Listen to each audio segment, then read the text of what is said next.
Kanina, bago kami doon pumunta, naligo kami. Pre-expose din kami sa sa baboy.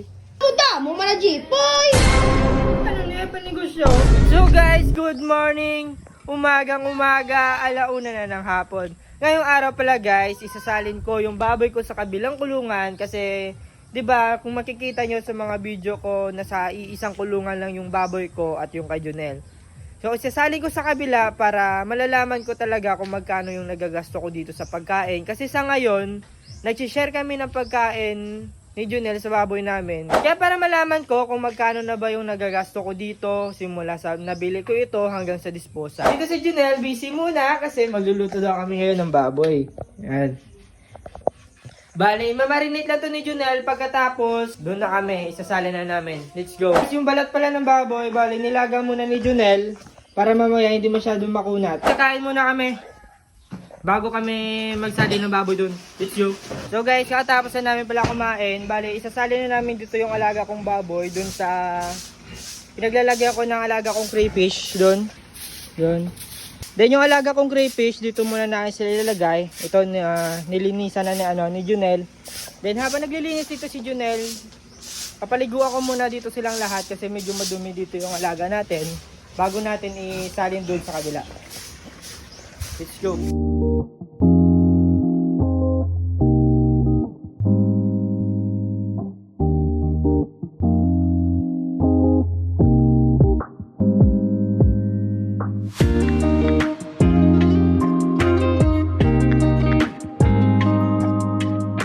Ito na pala guys, linis na lahat. Napaliguan na din silang lahat, tapos ito na din, tapos na. Then ito si Junel. Naglilinis pa din dito. Bali dito ko muna ilalagay yung mga crayfish ko kasi kung doon, medyo mahaba na yung magagasto dito na kuryente. Bali kukunin na namin dito yung mga crayfish natin, dadalhin na natin doon sa nilinisan ni Junel. At ito yung extension pala para sa aerator nila. Pag hindi doon umabot, gagawa na lang kami ng panibagong extension para may aerator talaga sila. Let's go. Ito na pala guys, nasali na namin dito ni Junel yung alaga nating crayfish. May aerator na din sila. Yan. So yung gagawin na lang namin, dun sa kinuha na ng crayfish ko, lilinisan na lang namin, then isasalin din yung alaga kong baboy dun. Let's go.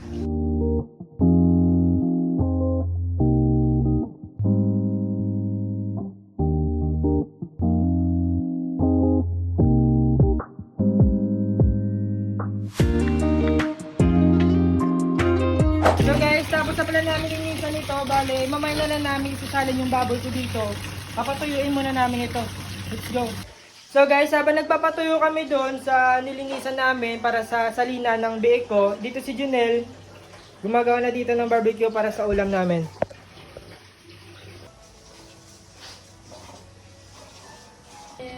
Namuta mo mana jipoy! Ano na yung panegosyo? Paano tamanigang? So guys, ito na pala lahat yung natuhog namin ni Junel. Bale yung sauce na pinagmarinitan kanina sa kanya, gagawin na lang namin itong pang barnis. Let's go. Why? So guys, nawawala pala yung grilla namin.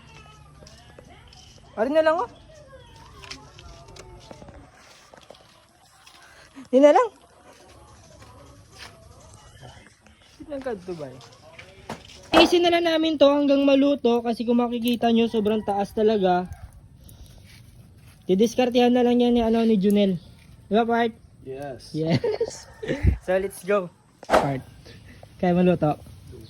Dugay. So guys, medyo matagal talaga itong maluluto kasi kung makikita nyo sobrang taas talaga ng grilla namin. Oh. Hindi masyado abot ng uling. Titignan muna natin dito sa bahay ng tito ko kung nandito ba yung ilihawan namin. Ah, nandito. Nandito pala. Part, nakita ko na. Tagal talaga kasi ito maluto pag ganyan kataas. So, papalitan na namin ng ganito. Malinis na yan, part. Yes. Yes. Ang smooth lagi. Yes.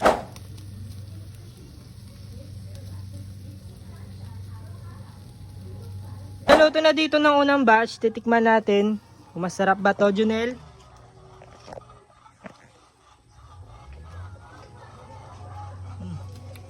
Juicy siya, juicy.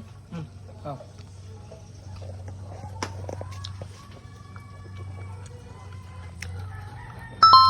All goods. All goods. Puro ta manok ligad mo. Oo. Hindi, puro ta baboy na. So guys, natatawa kami ni Junel. Kasi pupunta sana ako dun sa baboy namin. Eh, sabi ni Papa, bawal daw kami pumunta dun kapag yung ulam namin, baboy. Kasi alam nyo naman, yung virus, di natin sigurado. Kung nandito pa or wala na. Liligo naman kami ulit kasi sasali na namin dun yung biik ko sa kabila. Doon dirito mag-augi si Bart. Bart, puro tayo ligo. Puti. Tapos na eh. Oo. Baka dito na daw kami pumuti ni Junel. Kanina, bago kami doon pumunta, naligo kami kasi tinikman niya din kanina ito habang nagmamarinate siya. Siyempre, exposed din kami sa sa baboy. Kaya kailangan namin maligo bago kami pumunta dun sa mga baboy namin. Ligo. Galing na, Bart. So guys, naluto na pala dito yung barbecue namin. Tapos dito na lang kami kakain sa munting kubo namin. Kasi medyo presko dito yung hangin.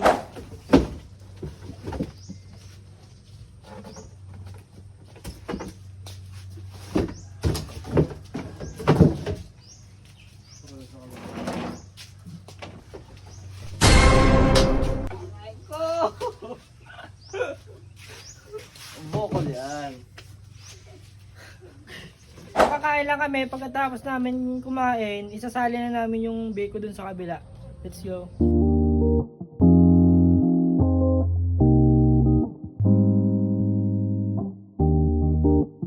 Hi, Bebe Ali! Gait ikaw, barbecue, Bebe Ali? Diba? Abe, pakitabi kay Tito Dada kung paano mag-eat si Bebe Ali. Sarap-sarap, Bebe Ali. So guys, katapos na namin kumain, tapos naligo na din kami. Isasali na namin yung bacon doon sa kabila. Let's go. Ito pala guys yung yung bacon, tapos ito kay Junel.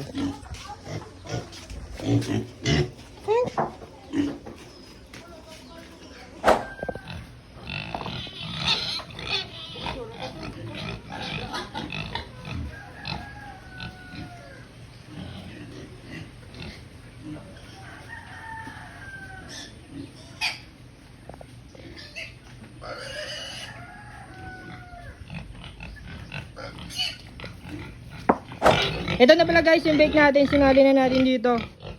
Yan. So hanggang dito na lang tropa. Salamat sa panonood. Kita-kits na lang tayo sa susunod nating video. Paalam. Wait lang.